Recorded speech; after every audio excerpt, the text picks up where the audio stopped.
area. The place where I took that photo is where a house used to stand, where they said that there were very strange lights, very strange sounds coming from there. People believed there was some sort of presence in that house, and there was always seemingly a fog at that house. Yes, and in the house and around it. Well, of course, the fog's gone. I mean, the house is gone, and I was like, well, I'm not going to get any, you know. So I go to take the shot, and I'm like, there is fog. I mean, I could not, you know, you just kind of go, whoa. So, you know, on a beautiful spring afternoon, I'm getting chills. I'm like, wow, the place has a vibe, let me tell you. It has been said that there's black vans with shaded windows that will chase you, roar around there and try to run you off the road, do you harm. Yes, and wild animals like dogs that are, you know, evil dogs, you know, supposedly, and whatever, and satanists, they say, because of the bowels of the forest are so deep and so, you know, laid back and, you know, far away. They do believe that that's a possibility, that they were or still are practicing back in there. So it's a scary place. It's a melting pot of, it's a melting pot of Lana, and I would not want to be there alone. I know that. I already said I'm not joining that bride. Let's take a look at this. Okay, this is a gorgeous place in Spring Grove Cemetery. It's Dexter Memorial. In the book, Karen has a picture of her son looking in this part here, which is where the caskets would have been placed and then hoisted up. And they really had services here. Yeah, still do, I believe. And they still do.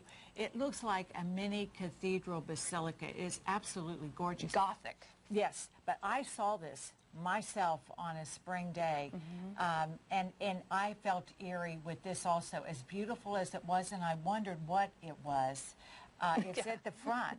It's at the front of Spring Grove, because you have to remember, Spring Grove is over 700 miles. 733 acres of, it's a huge arboretum, everything. It is a gorgeous place, but it's still eerie, and that was very, very eerie. Yes, and my son, when he was looking through there, I asked him, he just stood there, you know, I took the photo, and huge orb by his head, which I didn't see till later, but I asked him when he got in the car, I said, what were you thinking there, buddy? And he goes, oh, it just felt creepy. And I said, well, what do you mean? And he said, well, I was looking through the gate. I felt like somebody was looking back out through the gate. Back at me. There's also been some weird dog sightings. Right. That then have vanished. People say that the lore is that if you go and sit on, because the stairs go on both sides when you're walking up to the memorial, if you go sit on the stairs and just sit out and, you know, look over the cemetery, you might be lucky enough to see them. Two massively bright, brilliant white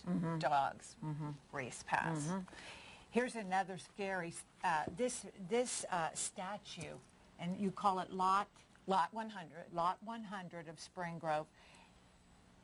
This statue's eyes follow you. Karen, even they've said that the head has moved.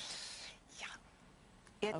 It is eerie. You guys, I mean, I know it's like they used the really cool stuff to make the eyes look real and all of that. They really went for it with this guy.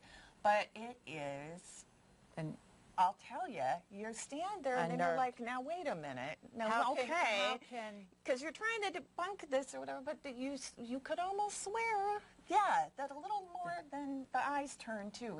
There's just something about it. And it's been a place that people go to check out for many years, and I'm sure many years to come. Okay, Karen, let's go to, I've loved this book, so I'd like to talk a little bit, since we're right here in northern KY, let's talk about Big Bone. And what a beautiful state park. I think the next time you go have your picnic, you may think a little differently when you're there. Oh, so change it up a little bit, a little excitement. Right. So, Karen, tell us why Big Bone. And I know we have a picture of that beautiful church. The Methodist Church. The Methodist Church. And so tell us a little bit about Big Bone and how it can be haunted. Well, it's been around forever. It was on the Lewis and Clark trail. It's, you know, where the woolly mammoths were there. This place is history, you know, to the nth degree. You should go anyway. Even if you're not into paranormal, you should go to this place, the salt licks and I mean, the bones that could still be uncovered due to the erosion, you know, woolly mammoth and all this. It's an amazing place. But now, of course, Native Americans were there. We had a lot of action going on there. We had, you know, when we all weren't getting along so well there. And, you know, a lot of people obviously must have passed away, and things happen. Now, in the Methodist Church that you're mentioning, what they're saying today is that when you're downstairs in the church, you hear footsteps going back and forth upstairs, which would be fine except you're alone in the church. And then there's also the times where when you're downstairs alone in the church, you'll hear the organ, which is upstairs, start playing, which would get me out of the church very fast. Yes. I think the footsteps I might, you know, but the organ, forget it. I'm yes, out of there. When the organ plays, we're gone. Yeah, when the fat lady runs. Yeah. I So gotcha. that's, you know, and they have the community center there, and it's like, you know, up-to-date community center. It just looks like any community center. They hear a voice of a little girl. The volunteers and the park people definitely do.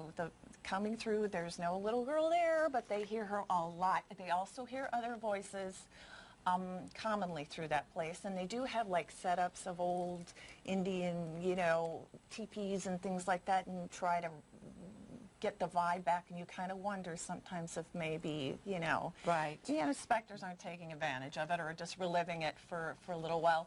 Also, they have in the front, you know, the huge front field where you come up to it. It's just like, ooh, and then there's the church. But several times people have spotted Native American tribes that were dressed from what looks like 200, 300 years ago, traversing across the land, and they weren't there. There was nothing being held there that evening or that morning.